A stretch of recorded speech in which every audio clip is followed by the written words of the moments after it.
ভাৰতবৰ্ষৰ গণৰাজ্য দিৱসৰ দিনা দিল্লী পেৰেড গ্ৰাউণ্ডত প্ৰদৰ্শিত হ'বলগীয়া যি ধুবুৰী জিলাৰ যি আশাৰী কান্দি আছে গৌৰীপুৰত, সেই গৌৰীপুৰৰ আশাৰী কান্দিৰ লোকসকল ইতিমধ্যে উৎফুল্লিত হৈ পৰা দেখা গৈছে। মই সামগ্ৰিক পৰিৱেশ দেখুৱাম। তেওঁলোকে ইতিমধ্যে কাম কাজ আৰম্ভ কৰিছে, কাম তেওঁলোকৰ দিনে ৰাতিয়ে কৰে।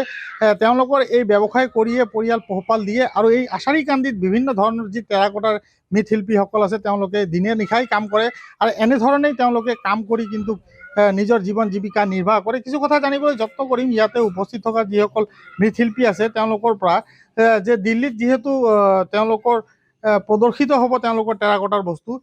কি ক'ব দাদা, আপোনাৰ ওচৰলৈ আহিছোঁ, কি ক'ব যিহেতু দিল্লীত আপোনালোকৰ এই টেৰাকোটাৰ বস্তু এইবাৰ দিল্লী যি 26 জানুৱাৰী গণতন্ত্ৰ দিৱসৰ দিনা কেনেকুৱা লাগি আছে আপোনালোকৰ? হয়, আমাৰ বৰ ভাল লাগি আছে। ইতিমধ্যে আমাৰ গাঁৱৰ পৰা, আমাৰ গাঁওখনৰ পৰা অলৰেডি আমাৰ বস্তু গৈছে দিল্লীতে আৰু মানে ঢেৰ মানে লোৱাৰ সিহঁতে মানে উৎসাহ দিছে।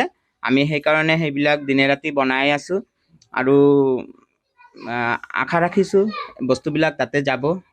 সেইকাৰণে আমি খুবেই আনন্দিত এনেকুৱা এটা ডাঙৰ প্লেটফৰ্ম পোৱাৰ কাৰণে। প্ৰতিদিনে আপোনালোকে এনেধৰণে ৰাতিপুৱাৰ পৰা? হয়, ৰাতিপুৱাৰ পৰা আমি ৰাতি 10টালৈকে কৰোঁ আৰু বিভিন্ন সামগ্ৰী তৈয়াৰ কৰে। হয়। কেনেকুৱা লাগিছে এইবাৰ আপোনালোকৰ এই সামগ্ৰী দিল্লীত প্ৰদৰ্শিত হ'ব?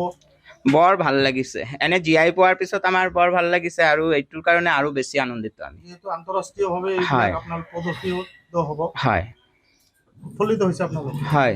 GI টেগ পোৱাৰ পিছত এয়া দ্বিতীয় খবৰ আপোনালোকৰ? দ্বিতীয় এটা ভাল খবৰ। প্ৰধানমন্ত্ৰী আমি সেইকাৰণে নৰেন্দ্ৰ মোদীক এটা ধন্যবাদ জনাইছোঁ এনেকুৱা এটা ধুনীয়া প্লেটফৰ্ম দিয়াৰ কাৰণে। অসম চৰকাৰক কি ক'ব যিহেতু আপোনালোকৰ এই বস্তু? হয়, অসম চৰকাৰে আমাক ভাল সুবিধা কৰি দিছে আৰু আমাৰ গাঁৱৰ মানে যিবিলাক মহিলা আছে সিহঁতেও মানে ভাল এটা ফেচিলিটি পাই আছে আত্মসহায়ক গোটবিলাকত।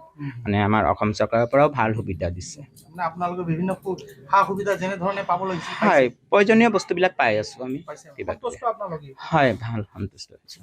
ঠিক আছে, ধন্যবাদ জনাইছোঁ। হয়, নিশ্চয়কৈ এয়া হৈছে ধুবুৰী জিলাৰ গৌৰীপুৰৰ আশাৰী কান্দি আৰু এই আশাৰী কান্দিত যি মৃৎশিল্পীসকল আছে তেওঁলোকে ৰাতিপুৱাৰ পৰা তেওঁলোকে ৰাতি 10টা বজালৈকে দিনে নিশাই তেওঁলোকে কাম কৰে। কিন্তু তেওঁলোকে যি খবৰ পাইছে সেই খবৰ পাই কিন্তু উৎফুল্লিত হোৱা পৰিলক্ষিত হৈছে। কাৰণ গণতন্ত্ৰ দিৱসৰ দিনা যি দিল্লী পেৰেড গ্ৰাউণ্ডত তেওঁলোকৰ এই সামগ্ৰী যি হাতেৰে তৈয়াৰ কৰা বস্তু সেইসমূহ কিন্তু প্ৰদৰ্শিত হ'ব আৰু আন্তঃৰাষ্ট্ৰীয়ভাৱে তেওঁলোকে উজ্বলি উঠিব। আৰু যিহেতু যোৱা বছৰ তেওঁলোকে GI টেগ পাইছিল, GI টেগ পোৱাৰ পিছতো তেওঁলোকে উৎফুল্লিত হৈছিল।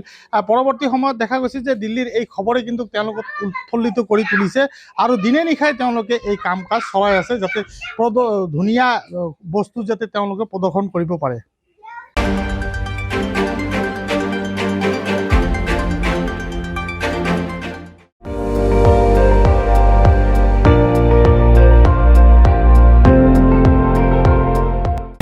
আপুনি চাই আছে ND24, সৰ্বশ্ৰেষ্ঠ নহয় সৰ্বোত্তমৰ দৌৰ।